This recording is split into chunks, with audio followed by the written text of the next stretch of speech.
So my name is Ryan Grantonic. I've been involved with air shows as a journalist for about 15 years at this point. So primarily, that's through the magazine World Airshow News. They're a magazine that was focused primarily on the air show industry.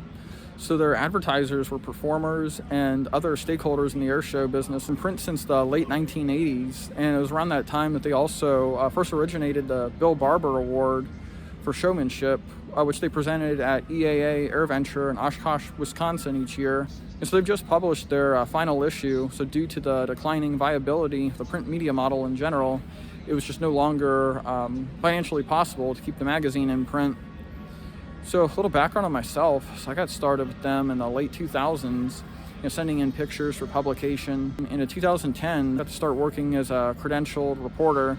So what that meant was covering different aviation events as a representative of the magazine. So the Dayton Air Show, events here at the National Museum of the U.S. Air Force. And that wasn't paid role by any means in terms of money, but I like to tell people, got paid pretty well in plane rides covering events.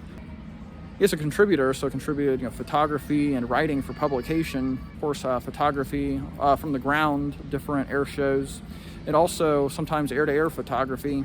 So going up and flying in different air show planes, getting to do aerial photo shoots with different pilots. In terms of writing feature articles, so what that consisted of was generally writing articles between about 4 and 6 pages in length on a variety of topics. So did some on the Doolittle Raiders reunions here at the National Museum of the U.S. Air Force, and also did some on some topics of interest. So an in-depth article on running the national ride tour of the B-29 Fifi, talking with different crew members and learning what it went into flying the aircraft, and also to running the national rides tour.